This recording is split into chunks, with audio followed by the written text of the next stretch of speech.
오늘 저는 죽음 너머의 소망이라는 제목으로 말씀 나누겠습니다. 같이 제목을 읽어보실까요? 시작. 죽음 너머의 소망.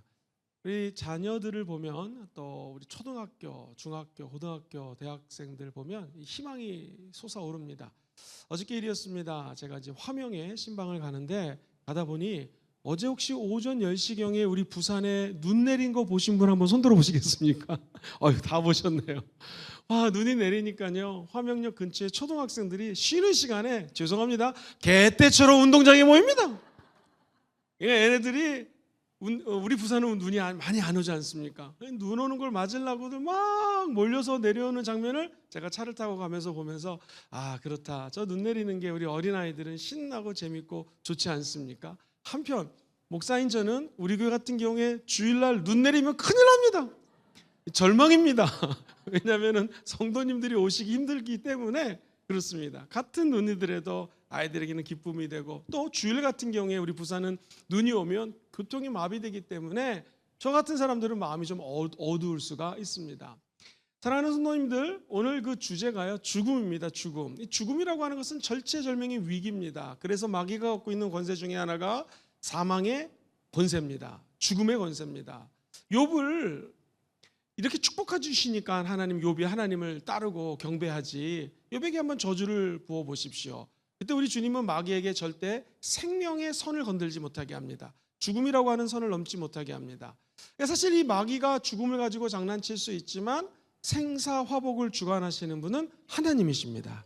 예수님이 십자가에서 죽으셨다라고 하는 것은 절체절명의 위기입니다. 인류가 생명과 구원의 은총을 받아야 되는 상황. 그런데 우리 예수님은 십자가에서 죽습니다. 그 죽음은 예수님을 따르는 자들에게는 절망 그 자체였습니다. 그런데 우리 예수님은 죽음으로 끝난 것이 아니라 죽음에서 부활하셨습니다. 오늘 얘기는 우리가 잘 아는 한 죽은 아이가 죽음에서 다시 살아나는 이야기입니다. 말씀을 본론으로 들어가기 전에 한 여자 성도님의 이야기를 좀 드리고 본론으로 넘어가겠습니다.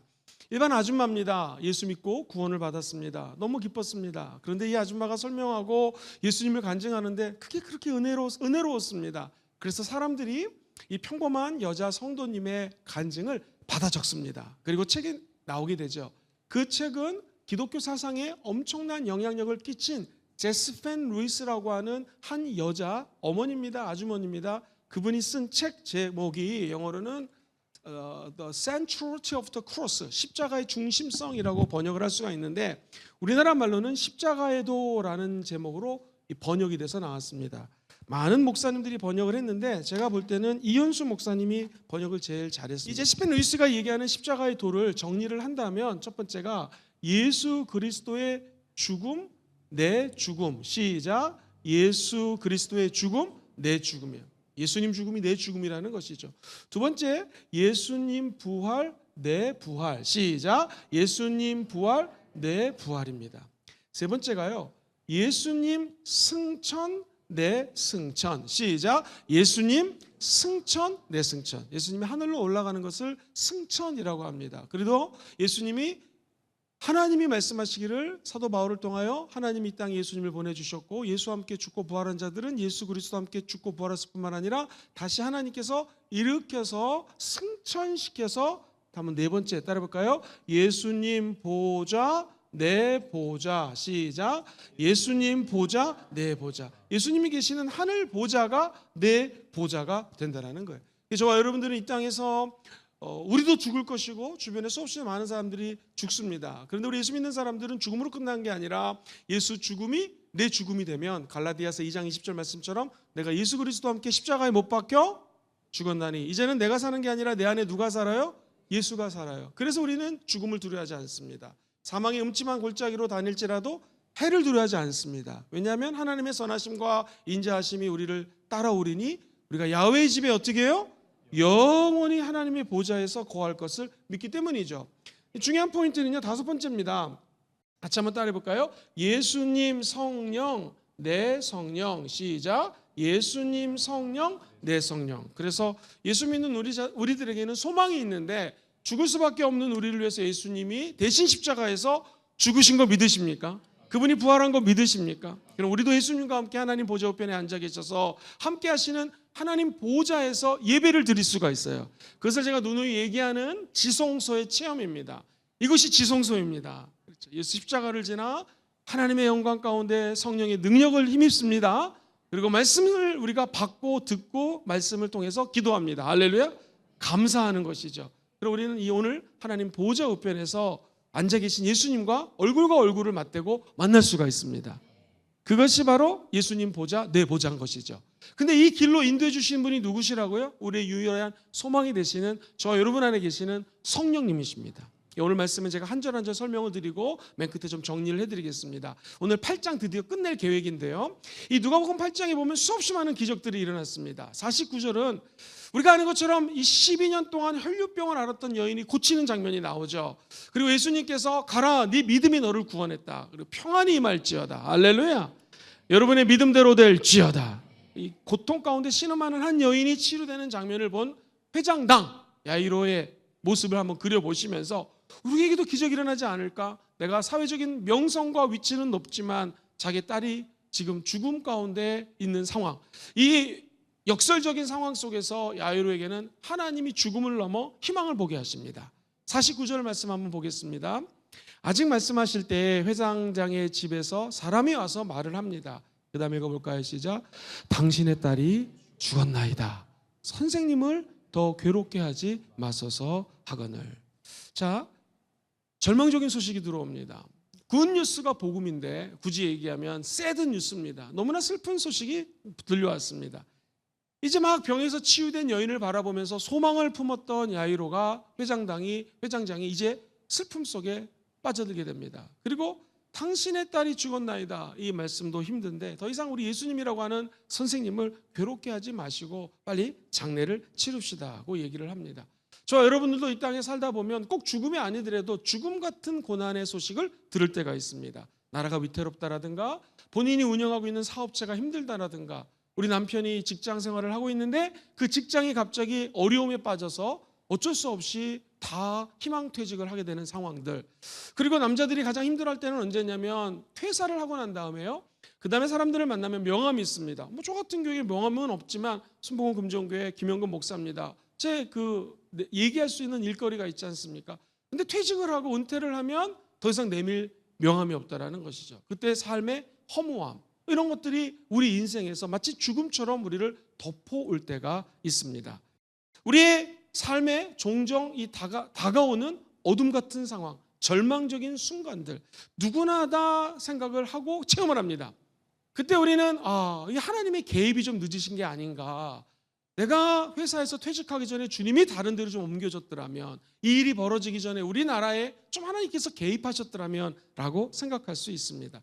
근데 우리 주님은요, 죽음 같은 절망의 순간에도 하나님은 계획을 갖고 계십니다. 죽음조차도 하나님의 능력 안에 있음을 보여주기를 원하십니다.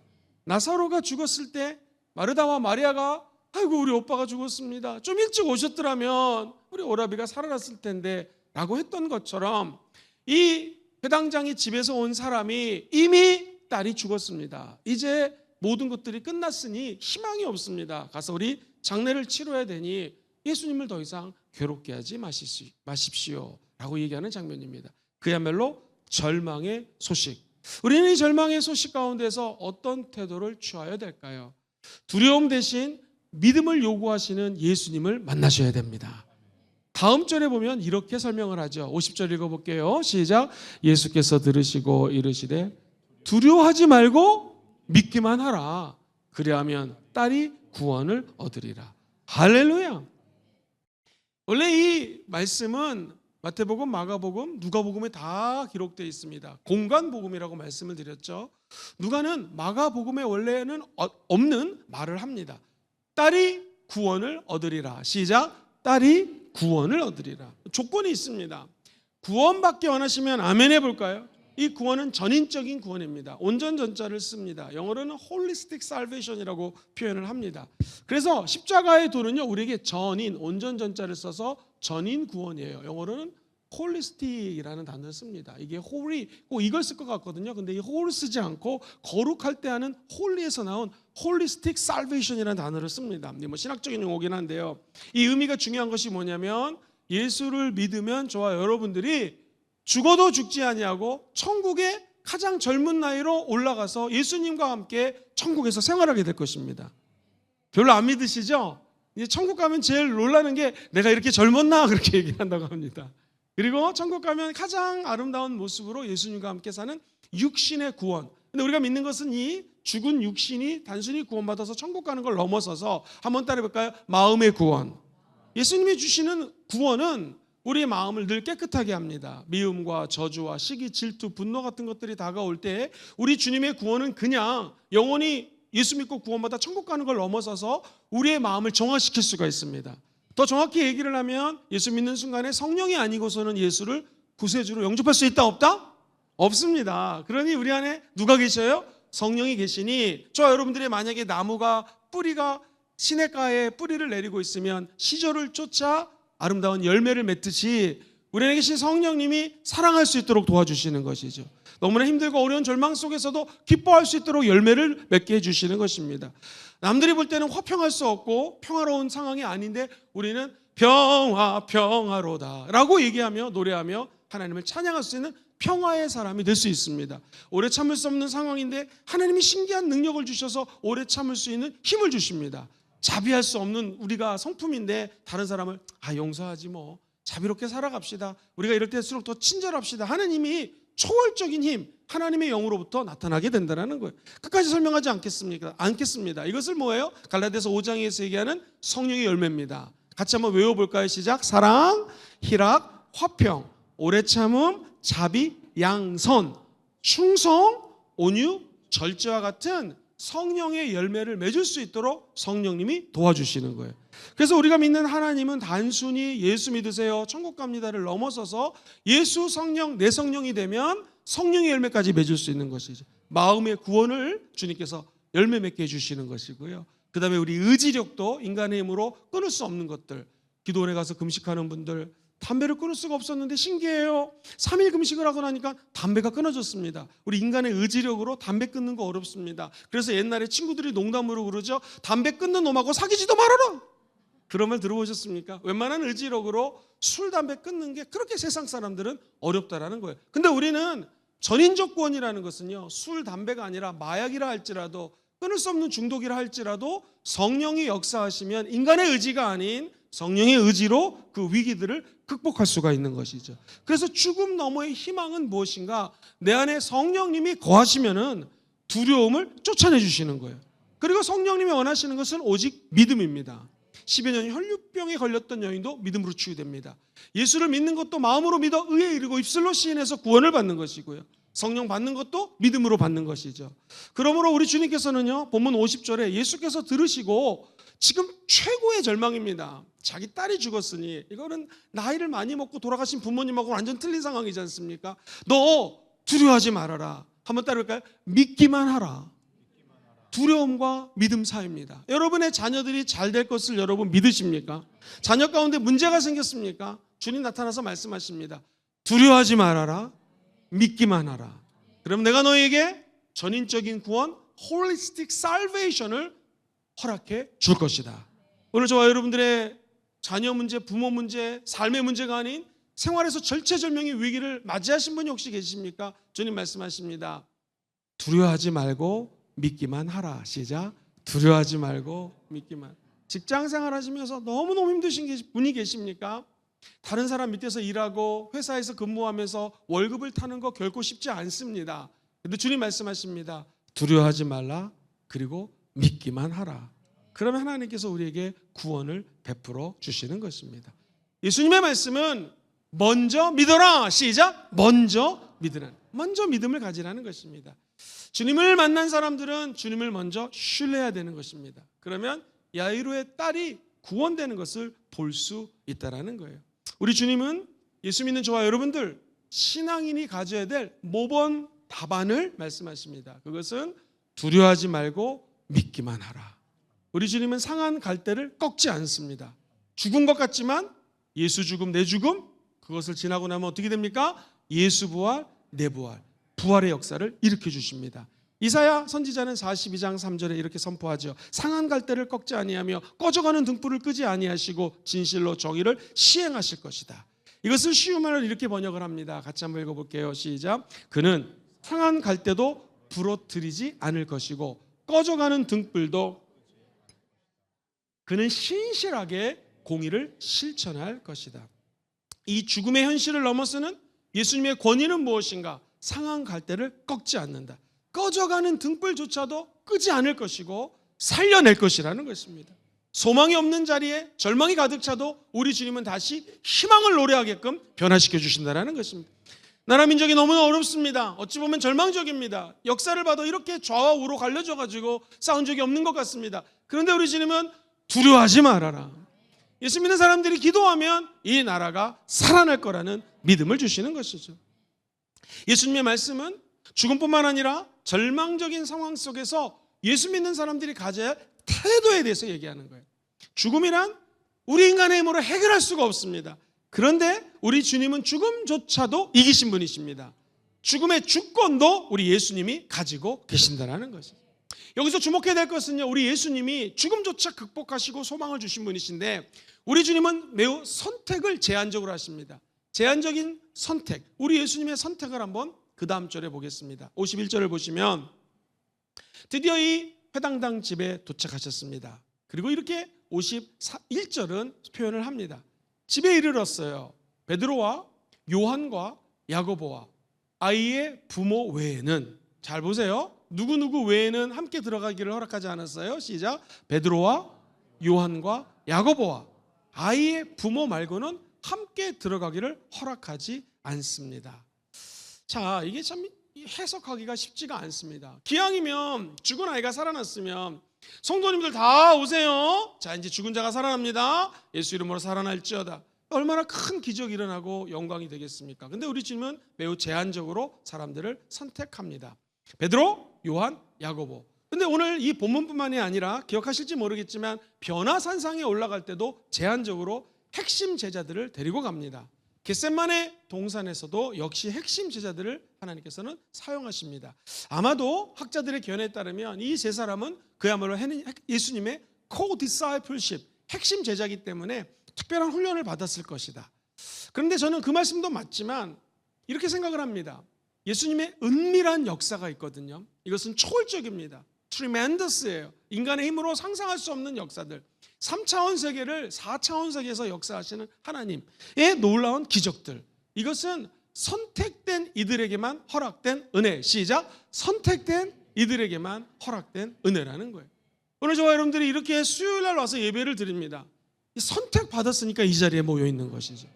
만약 우리가 세상 사람이라면 이 시간에 여기 있겠습니까? 전철 타고 저 해운대라든가 광안리라든가 다대포에 가서 있지 않겠습니까? 커피 마시고 밥 먹고 수다 떨고 그런 시간이죠. TV를 보고 있거나 무슨 영화관에 가 있거나 친구들을 만날 시간이거나 혹은 직장 생활할 시간이거나. 세상 사람들하고 우리가 틀린 것은 무엇입니까? 하나님이 저와 여러분들을 선택해 줬기 때문에 오늘 이 3일 예배, 수요 예배로 불러주신 것이고요. 말씀을 공부하면서 은혜 받고 함께 기도할 수 있는 은혜를, 시간을 허락하신 것이죠. 하나님의 은총과 은혜는 제한된 사람들에게 허락하십니다. 하나님이 택한 자들에게만 은혜를 부어주신다는 것이죠. 예수님이 부모님과 아이 부모님과 3명의 제자 외에는 아무도 데리고 가지 않습니다. 하나님의 은혜를 하나님은 사람들의 눈에는 감춰주시고 종종 은밀하게 행하신다는 것입니다. 여러분, 예수 믿고 구원받아 십자가의 도를 믿고 천국 가는 거 믿으시면 아멘 해볼까요? 이 부활, 구원, 예수님 보좌, 예수 성령, 이것은 하나님의 택한 자들에게만 선물로 주시는 은혜입니다.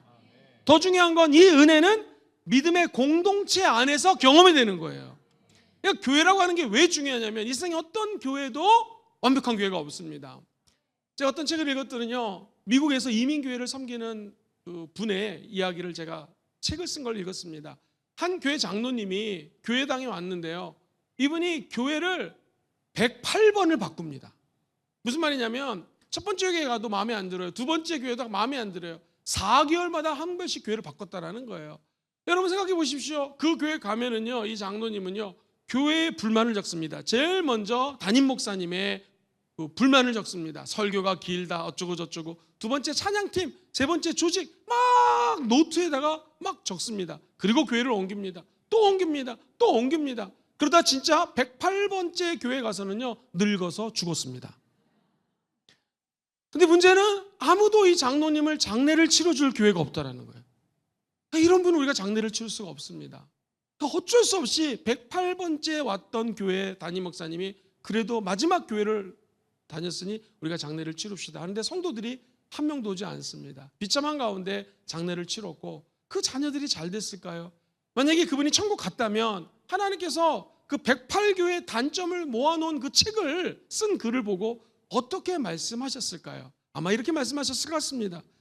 너의 부족한 게 108개가 넘는다 라고 말씀하셨을 것 같습니다. 사랑하는 성도님들, 하나님의 역사는 택한 자들, 하나님을 사랑하는 자들, 앙망하는 자들에게 은혜를 주십니다. 기적도 마찬가지죠. 에베소서 2장 8절에 보면 이렇게 설명을 합니다. 같이 한번 읽어보겠습니다. 시작. 너희는 그 은혜에 의하여 믿음으로 말미암아 구원을 받았으니 이것은 너희에게 난 것이 아니요 하나님의 뭐라고요? 선물이에요.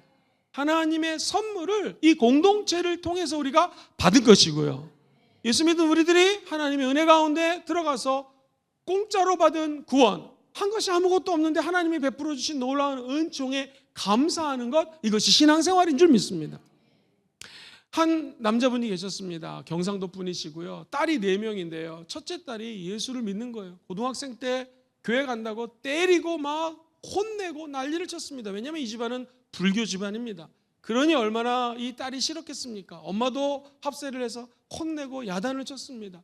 그런데 웬일입니까? 하나님의 우여곡절 끝에 시간이 지났습니다. 둘째 딸을 통해서 이 집안이 구원을 다 받게 됩니다. 그래서 제가 신방을 갔더니 하시는 말씀이 내가 우리 큰딸이 예수 믿는다고 때렸습니다. 근데 요즘에 너무나 회개를 하고 예수 믿는 게 너무나 기쁩니다. 여러분 보십시오. 불교였기 때문에 큰딸을 막 핍박했던 아버지가 이제는 예수를 믿고요 치유를 체험했습니다. 그리고 건강합니다. 행복합니다. 무엇일까요? 하나님이 선택된 자들에게 은밀한 은혜를 부어주신다는 거예요. 복음은 무엇인가? 은혜로 십자가의 도를 믿게 되었고 예수 죽음 내 죽음, 예수 부활 내 부활, 예수 보자 내 보자, 예수 승천 내 승천, 예수 성령 내 성령. 이 하나님의 구원의 은혜는 저와 여러분들이 한 것이 하나도 없는데 오직 하나님의 선물로 받았다라는 것이죠. 구원받은 것이 하나님의 은혜고요. 선택받은 것이 은혜라는 것이죠. 그러므로 우리는 하나님의 보좌 앞으로 나갈 수 있는 담력을 얻었습니다. 이 은혜를 잊지 않고 살아가는 것이 죽음 너머의 소망을 가지고 사는 크리스찬이라는 것입니다. 우리 주님은 절체절명의 죽음을 죽음이라 표현하지 않고 잔다고 얘기했습니다. 잠들었다고. 52절 그 다음 절을 한번 천천히 읽어보겠습니다. 시작. 모든 사람이 아이를 위하여 울며 통곡하며 예수께서 이르시되 울지 마라. 죽은 것이 아니라 어떻게 해요? 잔다라는 것입니다. 통곡하고 있습니다. 이스라엘의 장례 풍속에는요 이 통곡하는 사람을 돈 주고 삽니다. 그리고 경우에 따라는 피리를 붑니다. 악기를 연주하면서 아이고 쉽게 생각하면 우리나라 옛날에 혹시 기억하세요? 이제 가면 언제 오나 야 그거 기억하십니까? 그거를 진짜 슬퍼서도 하는 경우가 있겠지만 장례식이 터지면 슬퍼해야 된다는 문화적 관습 때문에 돈을 주고 피리를 부는 이도 있었고 장례 때 이 울음을 우는 사람들이 있었습니다. 근데 우리 주님은 이 아주 힘든 위험과 죽음과 눈물 사이에서 말씀하십니다. 이 아이가 죽은 것이 아니라 뭐하고 있다고요? 잔다라는 것. 사랑하는 성도님들, 이미 이 아이가 죽은 거를 사람들은 알고 있었습니다. 그리고 모든 사람들이 죽음을 확인했기 때문에 그 일하는 밑에 사람이 야이로에게 와서 딸이 이미 죽었습니다. 선생님을 괴롭게 하지 마십시오 라고 얘기를 했습니다. 그리고 나중에 55절로 넘어가면은요, 이제 지금 읽지는 않겠지만 이 아이의 죽었던 아이에서 her spirit, 그녀의 영이 다시 이 안으로 들어왔다. 인간의 육체와 영혼이 분리되면 죽는 거잖아요. 근데 떠났던 영이 다시 들어왔다고 하니까 이 아이는 진짜 죽은 게 아니라 자고 되살아난 것이죠. 마치 죽은 나사로를 잠든 것이라고 얘기했던 것처럼 우리 예수님의 눈에는 이 회당장 야이로의 딸이 죽은 것이 아니라 잔다고 표현을 합니다. 자는 것은 영원한 상태가 아니죠. 다시 깨어날 수 있다는 것입니다. 저와 여러분들도 죽음 같지만 부활의 소망이 기다리고 있습니다.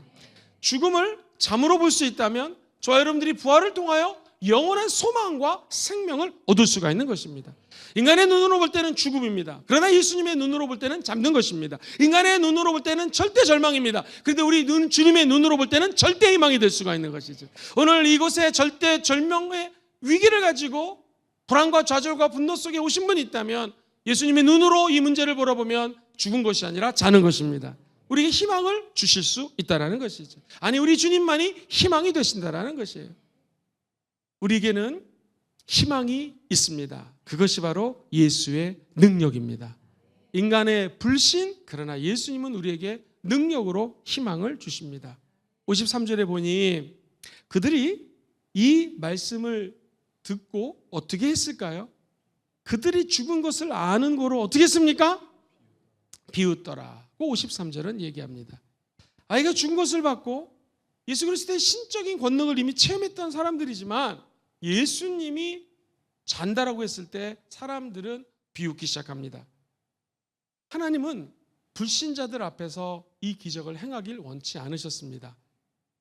인간의 눈에는 절망이지만 예수님의 눈에는 희망이 있었기 때문에 믿음 있는 사람들과 함께 이 기적을 일으키십니다. 바라긴 저와 여러분들이 우리 주님이 기적을 일으킬 때에 예수님이 생각하는 믿음의 사람들이 되기를 주의 이름으로 축복합니다. 때때로 하나님 주시는 메시지를 우리가 이해하지 못할 때가 너무나 많습니다. 혹은 아무리 기도해도 응답이 없을 때가 있습니다. 그러나 믿으십시오. 하나님은 우리 인간의 짧은 생각을 넘어서 위대한 생각을 갖고 계십니다. 나의 생각은 너의 생각보다 크고 나의 계획은 너의 계획보다 높고 위대하라는 것입니다. 우리는 어떻게 펼쳐질 미래를 알지 못하기 때문에 그저 주님께 순종하고 기도하는 것이죠. 그러면 지금 우리 눈에 볼 때는 위기가 하나님의 눈에는 희망이 될 것이고 세상 사람들의 비웃음이 이제 하나님 앞에는 진정한 기쁨의 웃음으로 변화되게 될 것입니다. 드디어 우리 주님이 비웃는 사람들을 향하여 소망의 말씀을 선포하십니다. 그것이 54절 말씀입니다. 같이 한번 읽어볼게요. 시작. 예수께서 아이의 손을 잡고 불러 이르시되 할렐루야, 아이야 일어나라. 많이 들었던 말인데요, 다른 성경에는 아라믹이라고 하는 단어를 쓰는데요, 아람어로 표현됩니다. 너무나 잘 아는 말인데요, 달리다굼입니다. 마가복음 5장 41절이에요. 그 아이의 손을 잡고 이르시되 달리다굼 하시니 번역하면 곧 내가 내게 말하노니 소녀야 일어나라 하심이니라. 쉬운 말로 같이 한번 읽어보겠습니다. 시작. 그리고 그 아이의 손을 잡고 말씀하셨다. 달리다굼, 이 말을 번역하면 소녀야 일어나라. 할렐루야. 여러분 가운데 몸이 아파서 오신 분이 계십니까? 우리 주님 말씀하십니다. 달리다굼, 성도야 일어나라. 자녀의 진로 문제 때문에 오신 분이 계십니까? 달리다굼, 너희 자녀들아 일어날지어다. 자녀들의 결혼 문제 때문에 오신 분이 계십니까? 달리다굼, 문제가 해결될지어다. 우리 주님은 우리에게 희망의 메시지를 선포합니다. 죽음 가운데서도 흔들리지 않는 믿음만 있으면 그 죽음이 변하여 오히려 하나님 주시는 생명의 희망과 연결된다는 것입니다. 그래서 성경은 얘기합니다. 누구든지 예수 그리스도 안에 있으면 더 이상 정죄함이 없어져요. 정죄함. 그 정죄함은 죄를 가리키고 사망을 가리키고 슬픔을 가리키고 눈물을 가리키면서 정죄하는 것이거든요. 이런 행동을 하니 너 죽을 거야. 이런 행동을 하니 너 저주받을 거야. 이런 행동을 하니 하나님이 너를 노엽게 여길 거야. 이게 정죄입니다. 그런데 예수 안에 들어가면 이 정죄함이 없어집니다. 그리고 같이 해볼까요? 생명의 성령의 법이 죄와 사망의 법으로부터 너희를 자유케 한다. 우리를 자유케 해방합니다. 무엇이? 생명의 성령의 법이. 생명은 죽음과 반대가 됩니다. 사망과 반대가 됩니다. 사망의 음침한 골짜기와 반대가 됩니다. 죄와 사망, 정죄와 죽음으로부터 성령이 역사하면 생명이 됩니다. 그리고 그 생명은 영원 동안 우리 영혼 속에 아로새겨지게 될 것이고 우리 주님이 죽은 자들에게 달리다고 말씀하시는 거예요. 성도여 일어나라. 제가 예전에 설교하면서 달리다굼 성도님들 일어나십시오. 많은 성도님들이 진짜 일어나시더라고요. 여러분 육체적으로 일어난 것도 일어나는 거지만 같이 한번 해보겠습니다. 내 영혼아 깨어 일어날지어다. 빛을 발할지어다. 우리 영혼이 일어나는 것입니다. 우리의 상황에 일어나는 것입니다. 조국 대한민국아 달리다금 깨어 일어나 빛을 발할지어다. 우리 주님 말씀 한마디면 이 나라 민족도 희망이 있습니다. 힘든 가정도 주님이 달리다금 한마디 하시면 그 가정이 일어나게 될 것입니다. 원래 이 율법은 2000년 전의 율법은 오늘날의 생각하고 틀립니다. 우리는 죽은 시체를 만지면서 일어나라 달리다금 이게 쉽겠지만은요, 그 당시 고대 근동에서는요 덥기 때문에, 지금도 마찬가지이지만 덥기 때문에 시체가 곧 부패가 됩니다. 그러므로 향수를 뿌리고, 이 절대로 제사장은 말할 것도 없고요, 평신도들도 일반 사람들도 시체를 만지지 않습니다. 율법은 시체는 부정한 것으로 여겼습니다.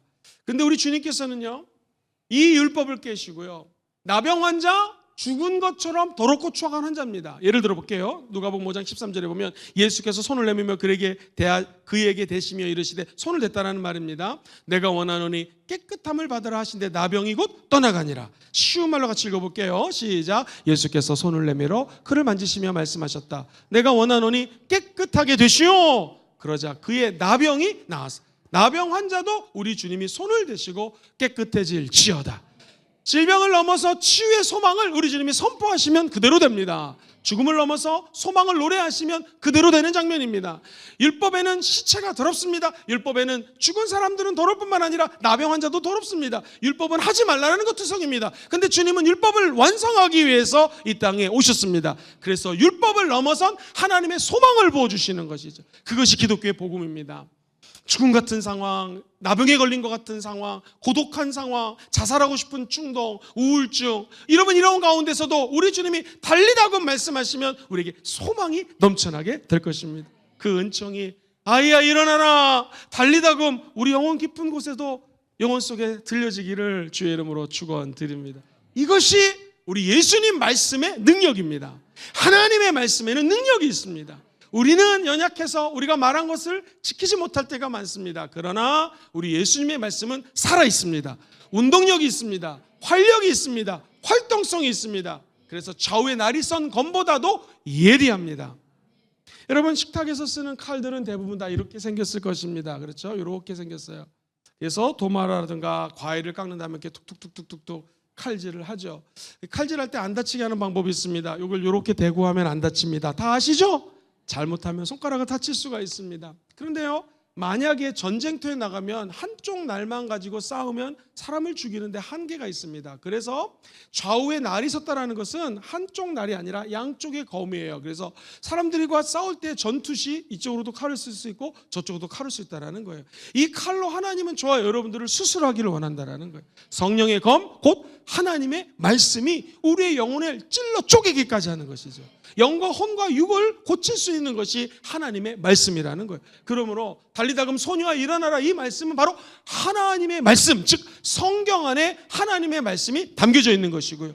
우리 절체절명의 위기와 절망 가운데서 소망으로 점프해서 올라가고 변화되기 원하시는 분들은 아멘 해볼까요? 그것이 바로 이 성경 말씀에 있다는 거예요. 최근에 우리 순복음 금정교회가 새벽과 저녁 예배에 하나님 말씀을 공동체 성경 읽기를 듣고 있습니다. 또 그것을 놓고 기도하고 있지요. 정말 많이 은혜를 받습니다. 새벽에 들었던 말씀이 저녁에 들으면 또 달라지고요. 하나님의 말씀은 살아서 운동력이 있기 때문에 그래요. 어제 읽었던 말씀 또 읽으면 또 생명력이 있게 역사하시는 거고요. 그게 별거 아닌 것 같지만 우리 안에 들어오면 절망을 넘어서 희망을 주는 메시지가 된다는 것이죠. 여러분, 오늘 아침을 뭐 드셨습니까? 저는 오늘 아침에 밥하고 계란찜을 먹었습니다. 할렐루야. 근데 누가 계란찜을 먹고 밥을 먹으면서 이게 먹으면 어떻게 비타민으로 바뀌고 뭐 내 몸에 어떤 영양소가 되어서 어떻게 분배되지 생각하지 않죠. 먹습니다. 그것처럼 하나님 말씀은 먹어야 됩니다. 아무 생각하지 말고 이해하지 못해도 말씀을 들으십시오. 말씀을 묵상하십시오. 말씀을 암송하십시오. 그리고 말씀을 이렇게 수요 예배 때마다 금요철에 주일 때마다 공부하시고 들으셔야 됩니다. 그럼 그것이 나도 모르게 내 몸에 영양분으로 쌓여서 마귀가 침투할 때마다 승리하게 될 것입니다. 하나님의 말씀에 생명이 있습니다. 하나님의 말씀에 소망이 있습니다. 절망을 이길 수 있는 것은 죄송합니다, 김영근 목사의 설교가 아닙니다. 살아 역사하시는 하나님의 말씀이 우리를 소망의 길로 인도하시는 것이죠. 히브리서 4장 12절을 같이 한번 읽어볼까요? 시작. 하나님의 말씀은 살아있고 활력이 있어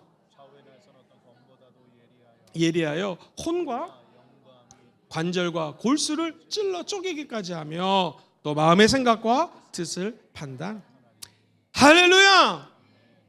절망을 넘어 소망에 이르는 길은 하나님의 말씀밖에 없습니다. 그러자 드디어 진짜 이 아이가 생명을 다시 찾게 됩니다. 오늘 본문 55절입니다. 같이 읽어볼까요? 시작. 그 영이 돌아와 아이가 곧 일어나거든 예수께서 먹을 것을 주라 명하십니다. 이야, 영이 돌아왔습니다. 다시 살아났습니다. 예수님의 말씀대로 이 아이는 죽은 것이 아니라 잔 것이었습니다. 예수님의 말씀이 현실로 드러났습니다. 하나님의 생명은 단순히 영적인 것을 넘어 육적인 것도 만족시켜 주시는 것이고요, 구체적으로 회복시켜 주십니다. 우리가 예수 안에서 새로운 생명을 얻을 때 우리의 삶도 온전히 회복될지어다. 다시 회복될지어다. 이게 영어로 revival이거든요. 다시 살아날지어다. 한국말로 번역하면 부흥입니다. 그래서 심령의 부흥은 다시 살아나는 거예요. 달리다금 이게 심령의 부흥입니다. 저와 여러분들의 영혼 속에 부흥이 임할지어다. 다시 살아날지어다. revival. 이것을 다른 말로 소생시켜 주신다고 표현하는 것이죠. 아이는 다시 살아났습니다. 눈을 감고 생각을 해도 뻔하죠. 이 아이가 죽었다 살아났으니 그 평생을 예수님을 위하여 살아가지 않았겠습니까? 우리도 죽었던 사람들인데 주님이 살려주셨습니다. 예수 함께 죽었는데 예수 함께 부활했습니다. 그럼 이제 우리는 예수님을 위하여 살아가는 것이죠. 이것이 봉사고 헌신이라는 것입니다. 우리 주님께서 이런 기적을 베푸시고 경고의 메시지를 주십니다. 56절에 보니 같이 읽어볼까요? 시작. 그 부모가 놀라는지라 예수께서 경고하사 이 일을 아무에게도 말하지 말라 하시는 거예요. 우리 주님은 기적을 행하시고 난 다음에 왜 아무에게도 아무렇게 얘기하지 말라 하고 했을까요? 그 당시에는요, 죽은 사람을 살린다거나 이런 일들이 마술로 여겨질 수가 있습니다. 아, 이 사람 마술 하나 보다. 그래서 아마 우리 주님이 마술이 아니라 생명을 공급한 거기 때문에 사람들이 오해할까 봐 죽은 자를 살리시고 하신 것 같습니다. 여러분, 저 높은 곳에서 마귀가 유혹합니다. 예수야 떨어져라. 그러면 시편 91편에 천사들이 나타나서 널 잡아줄 거야. 그때 우리 주님이 마귀를 말씀으로 쫓아내십니다. 그것처럼 우리 주님은 삶과 죽음의 현장에서 마귀의 유혹과 소망의 갈림길에서 하나님은 마술이 아닌 말씀으로 역사하시는 것이고요, 우리 주님을 시험하는 것들을 원치 않기 때문에 아마 너희들은 이 기적을 라고 하셨던 것 같습니다. 어떤 학자는요, 우리 주님의 궁극적인 목적이 세상적이고 물질적인 것을 해결해 주는 것이 아니라 사람의 영혼을 살리는 거기 때문에 행여 만약에 이 사람이 죽었다 살아나면 다른 사람들이 와가지고 우리 아들도 좀 살려주세요, 우리 아버지가 2년 전에 돌아가셨는데 살려주세요 라는 얘기를 들을 수 있기 때문에 주님이 아마 하셨던 것이다고 얘기하는 학자도 있습니다. 또 부모가 자식이 살아났으니 얼마나 흥분이 되겠습니까? 주님 감사합니다, 주님 감사합니다 하면서 많은 사람들이 얘기를 하면서 본질이 절망을 넘어선 소망의 예수님이신데 본질을 흐리고 얘기를 할 수 있기 때문에 come down 이렇게 말씀하실 수도 있습니다. 그런데 어느 학자든지 또 아무리 묵상을 해도 다른 곳에서 말씀하지 말아라고 하는 것은, 한번 저를 따라해볼까요? 예수님의 겸손. 시작. 예수님의 겸손. 우리 예수님이 겸손하기 때문에 기적에 초점을 맞추는 것이 아니라 주님의 깊은 구원의 의미를 깨달으라는 것이죠. 즉 내가 지금 이 죽은 육체만을 살린 것이 아니라 너희들을 전인적으로 모든 영역에서 구원해 주기를 원한다라는 거예요. 우리 주님이 마태복음 6장 3절로 4절에 이런 말씀을 하셨습니다. 시작. 너는 구제할 때에 오른손이 하는 것을 왼손이 모르게 하고 네 구제함을 은밀하게 하라. 은밀한 중에 보시는 네 아버지께서 어떻게 해요? 갚아주신다는. 오늘 이 기적은 하나님이 은밀한 가운데서 갚아주는 기적이 될 것입니다. 저와 여러분들의 예배는 은밀함 가운데 주님께 구했더니 하나님이 갚아주는 역사가 나타나게 될 줄 믿습니다. 오늘 말씀을 만약 세 가지로 정리하라면 이렇게 좀 정리를 하고 싶습니다. 첫 번째는요, 우리 인간은 다 죽음의 현실을 마주합니다. 어둠의 현실, 절망의 현실을 마주합니다. 죽음의 현실을 맞이하는 것은 우리 인간의 한계가 있다는 거예요. 그때 주님 말씀하십니다. 두려워하지 말고 믿기만 하라. 두 번째는요, 예수님이 죽음과 생명의 주권을 갖고 계신다는 거예요.